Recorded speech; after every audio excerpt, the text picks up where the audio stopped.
the Wild West, a land of untamed frontiers, ruthless outlaws, and high-stakes crime. But among the legends of bank heists and gunfights, nothing captured the thrill of lawlessness like the Great Train Robberies. In the dead of night, masked bandits would ride through the dust, stopping mighty iron beasts in their tracks, cracking safes with dynamite, and vanishing into the wilderness with fortunes in gold.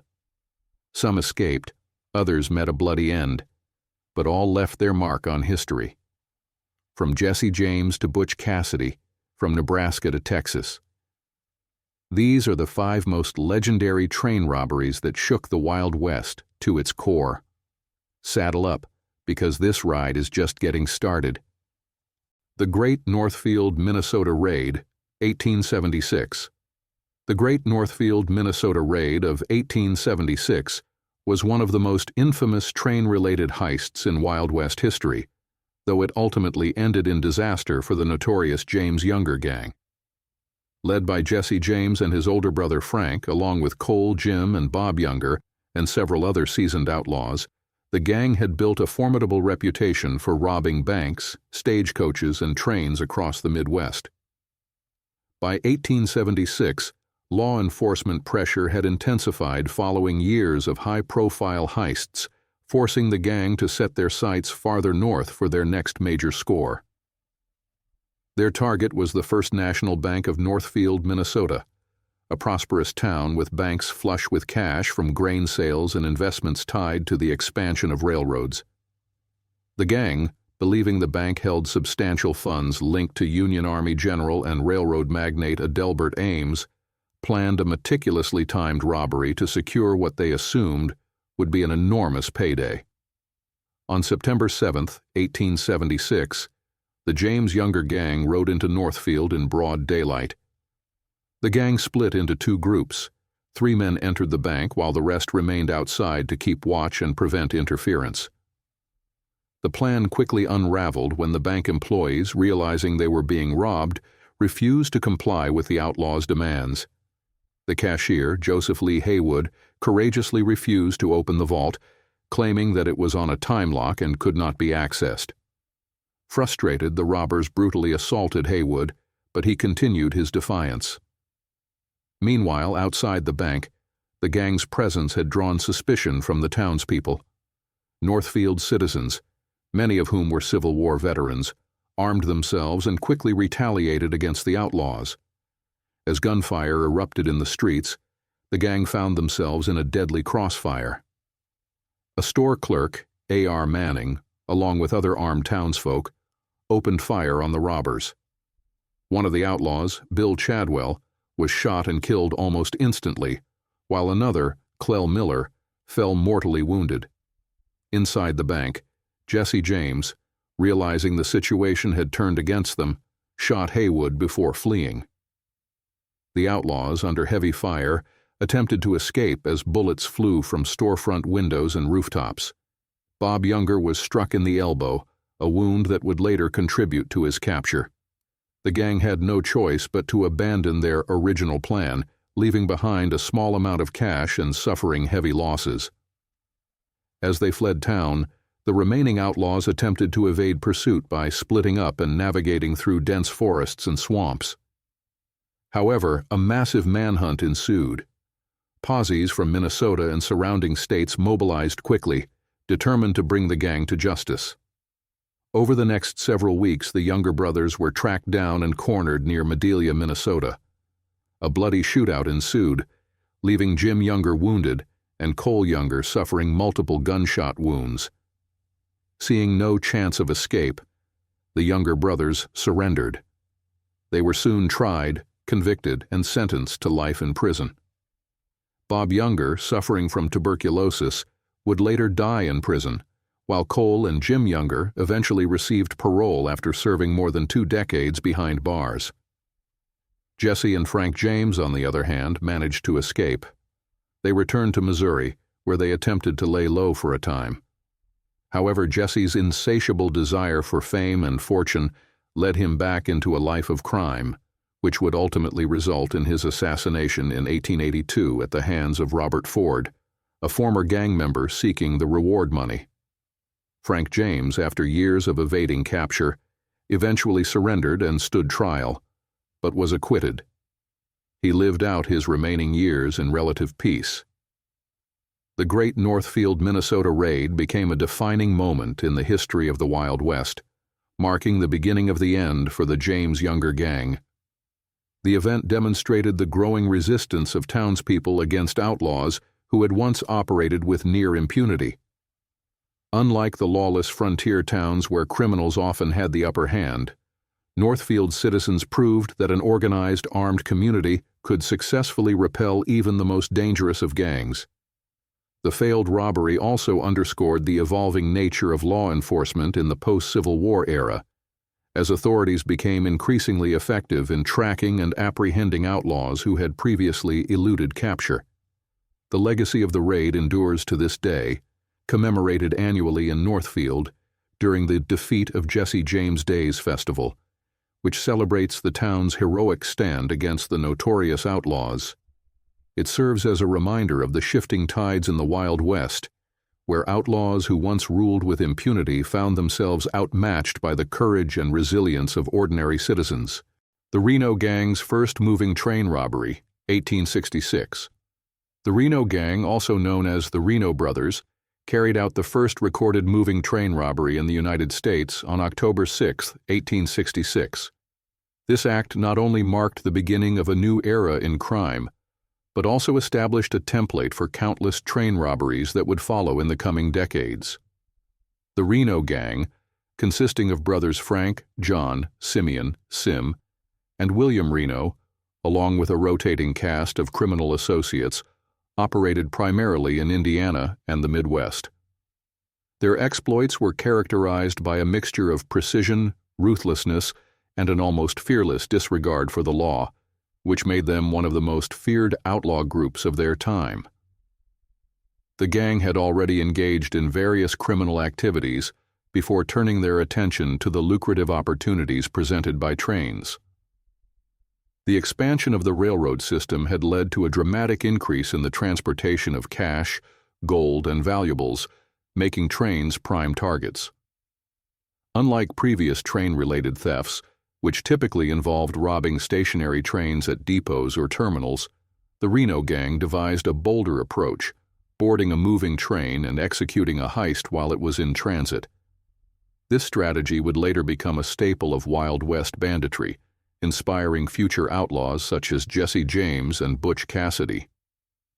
On the evening of October 6, 1866, the Ohio and Mississippi Railroad train was making its way through Jackson County, Indiana. The train was carrying a substantial sum of money, intended for a bank in Seymour, a small town that had become a base of operations for the Reno Gang.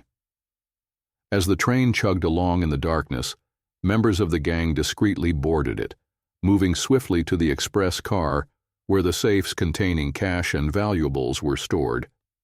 They overpowered the express messenger on duty and forced him to open one of the safes. However, due to a lack of time and tools, the gang was unable to open the second, much larger safe, which contained the bulk of the valuables. Still, they made off with an estimated $10,000 in cash and gold, a considerable sum for the time. After the heist, the gang jumped from the moving train and disappeared into the night. Their escape was well planned, and law enforcement officials found themselves struggling to track down the perpetrators. News of the robbery spread quickly, and it was soon recognized as the first successful heist of a moving train in American history. The audacity and efficiency of the crime captured the public's imagination, elevating the Reno Gang to legendary status.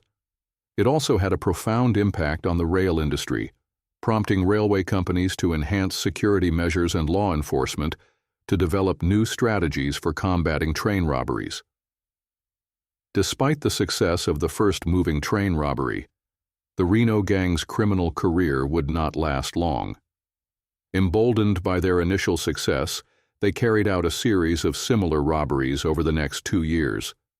However, their growing notoriety made them prime targets for law enforcement. The Pinkerton National Detective Agency, a private security force known for tracking down outlaws, was soon hired to hunt the Reno gang. The detectives, working alongside local authorities, managed to capture several gang members, including Frank and William Reno, in a series of arrests.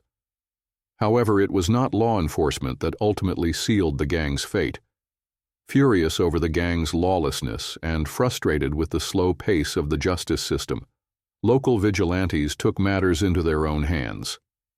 On December 11, 1868, a group of masked men stormed the jail in New Albany, Indiana, where the captured Reno brothers were being held.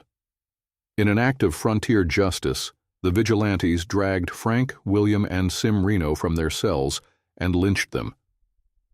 Earlier that year, another group of vigilantes had already executed other gang members in a similar fashion.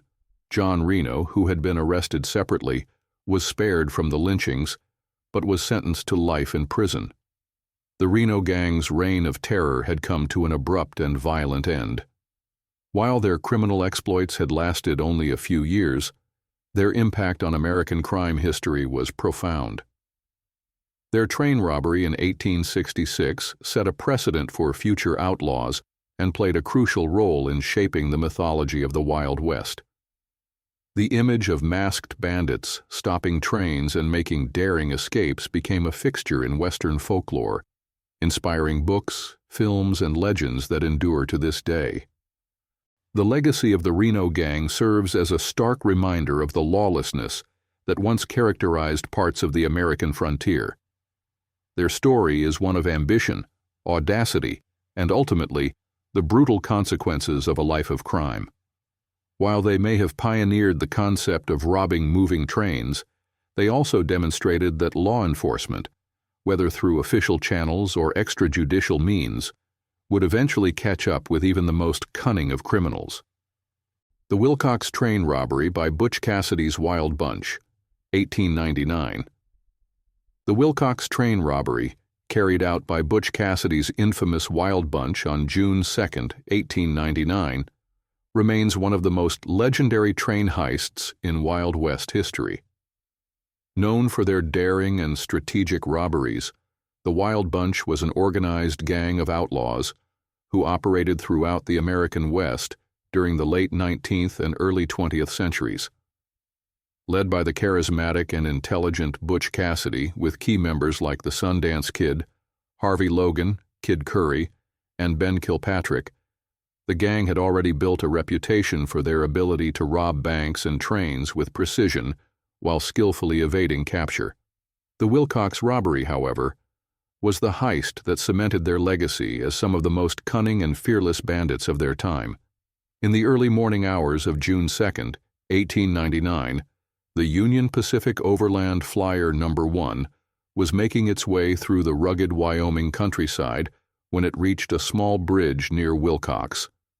The train was forced to stop when the outlaws, having tampered with the tracks, placed a warning lantern along the rails to signal the engineer to halt. As the train came to a stop, a group of masked gunmen, believed to be members of the Wild Bunch, emerged from the shadows. They quickly took control of the train's crew, ordering them to detach the express car from the rest of the train. The crew, realizing they were outnumbered and outgunned, had no choice but to comply. The robbers then forced the engineer to move the locomotive and express car a short distance away from the main train before stopping again. Their target was the express car, which contained a safe filled with cash and other valuables. When the express messenger refused to open the safe, the outlaws resorted to brute force. They planted dynamite on the car's doors and blew them open with an explosion that sent debris flying into the night. Still, the safe remained sealed. Undeterred, the gang placed another charge directly on the safe itself, which resulted in a massive blast that tore apart the express car. The explosion was so powerful that it scattered banknotes and coins across the ground, and the outlaws wasted no time in gathering as much of the loot as possible. Though estimates of their haul vary, it is believed that the Wild Bunch escaped with around $30,000, an enormous sum at the time. After collecting their spoils, the gang mounted their horses and vanished into the darkness, splitting up to evade capture. Their ability to disappear into the vast, rugged landscape of the West made them incredibly difficult to track, and despite the Union Pacific Railroad hiring the Pinkerton National Detective Agency to pursue them, none of the robbers were caught in the immediate aftermath. The Wilcox train robbery stunned the nation and further elevated Butch Cassidy and his gang to legendary status. Newspapers across the country reported on the audacity and skill with which the heist had been executed.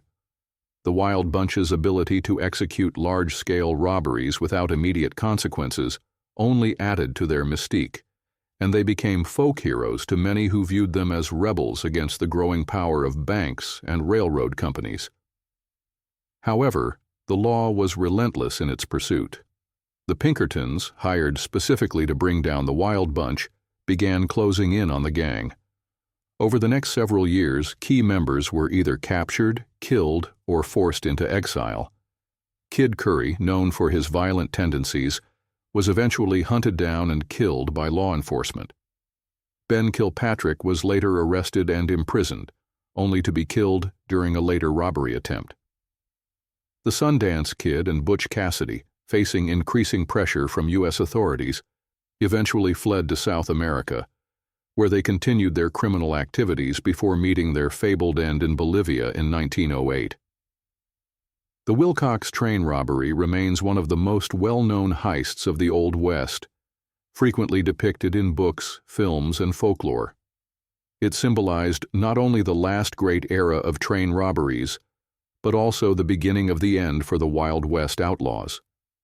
The increasing reach of law enforcement, improvements in railroad security, and the relentless pursuit by agencies like the Pinkertons made it nearly impossible for outlaws to operate as freely as they once had. The Wilcox heist was one of the last major train robberies before the Wild West gave way to modernization, marking the twilight of an era defined by legendary outlaws like Butch Cassidy and the Sundance Kid. The Newton Train Robbery, 1871. The Newton Train Robbery of 1871 was one of the earliest and most shocking train heists in Wild West history, setting a precedent for outlaws in the decades to come. Unlike some of the more carefully orchestrated robberies of later years, the Newton heist was marked by raw violence, double crosses, and deadly shootouts. The robbery took place in the small Kansas town of Newton, which was a booming cattle town at the time, filled with cowboys, lawmen, and criminals alike. The growing railroad industry had brought significant wealth to the region, making trains an increasingly attractive target for outlaws seeking quick riches. The gang responsible for the Newton train robbery was led by a ruthless outlaw named Billy Bailey. Bailey and his men were a loose-knit group of criminals who had been involved in various small-scale robberies and cattle rustling. However, they sought to make a name for themselves by targeting a Missouri-Kansas-Texas railroad train passing through Newton. Unlike more infamous train robbers like Jesse James or Butch Cassidy, Bailey's gang lacked extensive planning and relied on brute force and intimidation to carry out their crimes. This reckless approach would ultimately contribute to the heist's chaotic and deadly outcome. On the night of May 15, 1871, the gang put their plan into action. They knew that a train carrying a significant sum of money from cattle sales was scheduled to arrive in Newton.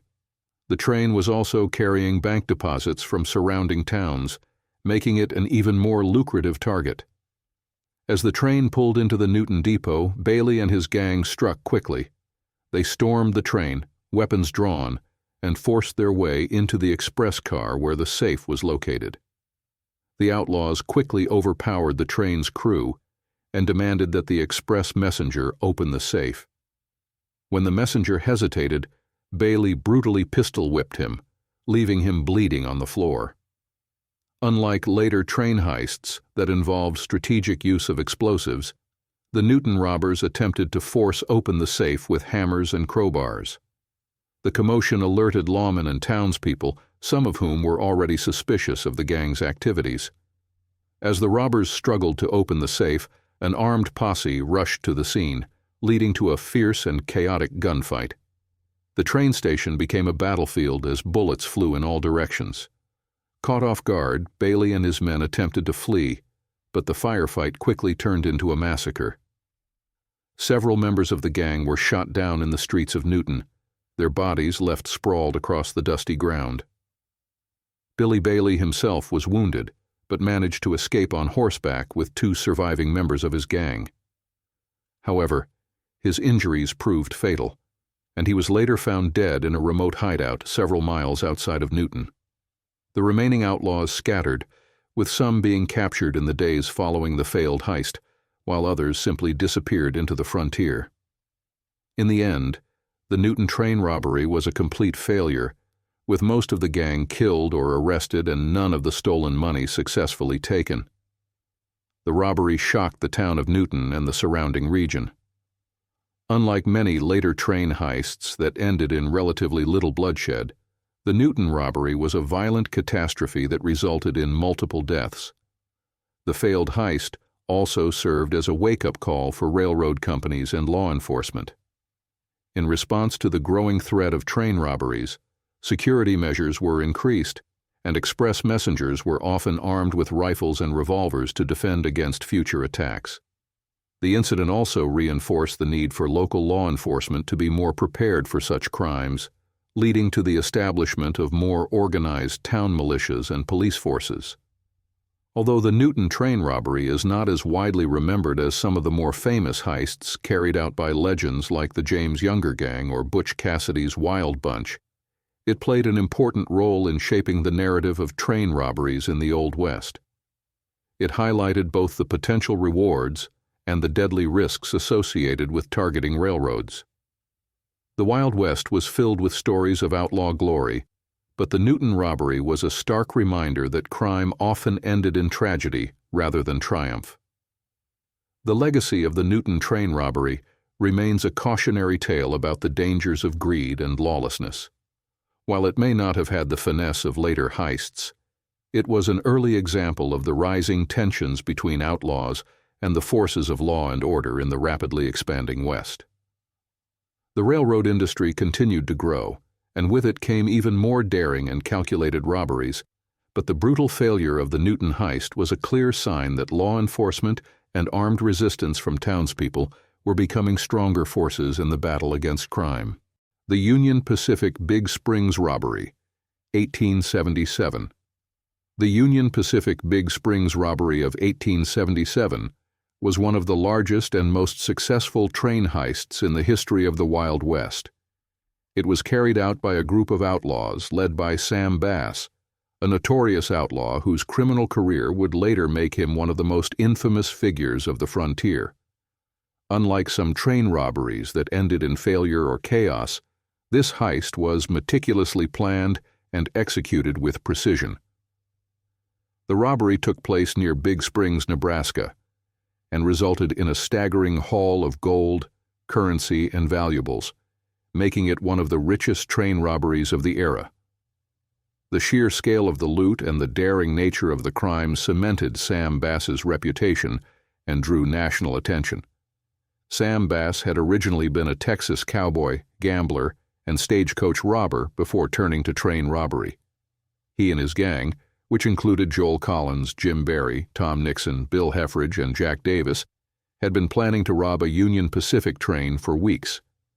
They specifically targeted a train known to carry gold shipments, banking on the fact that railroad security in Nebraska was not as tight as in other regions. Bass was known for his intelligence and charm, but he was also a skilled outlaw who understood the importance of careful planning.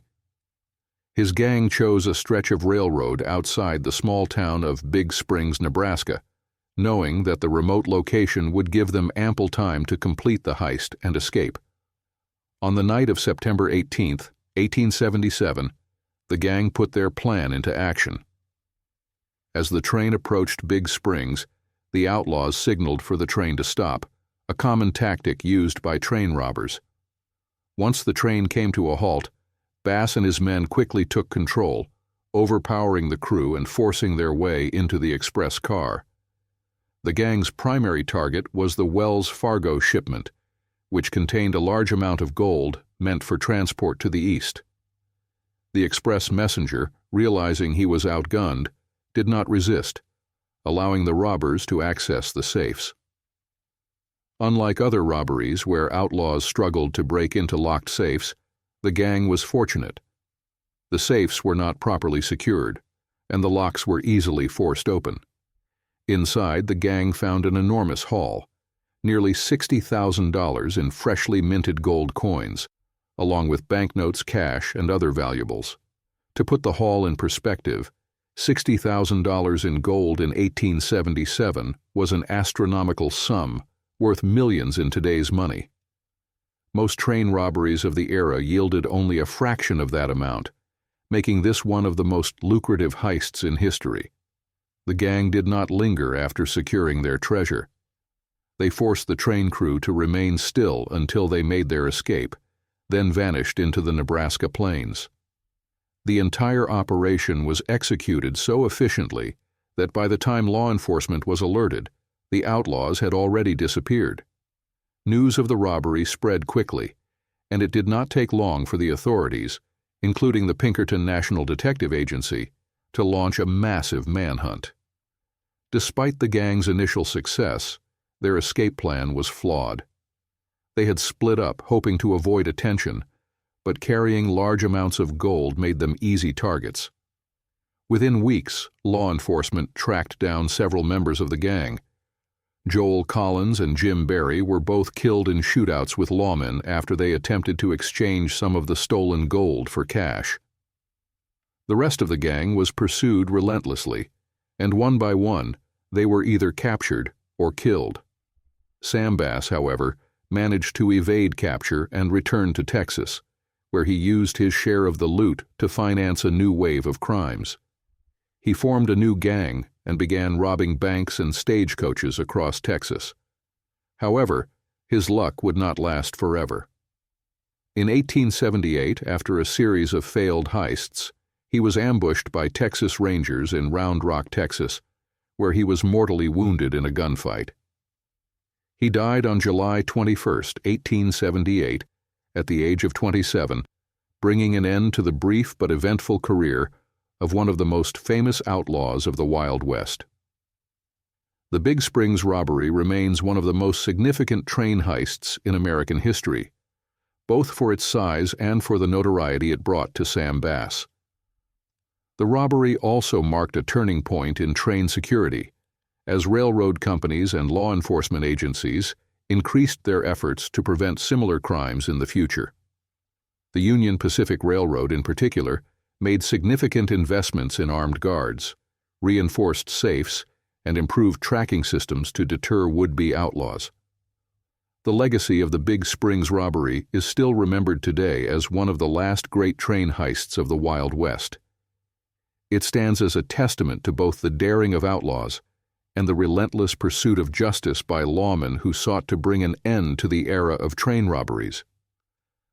Sam Bass's legend continues to live on in folklore, songs, and Western stories, but the reality of his life serves as a reminder that no outlaw, no matter how successful, could escape justice forever.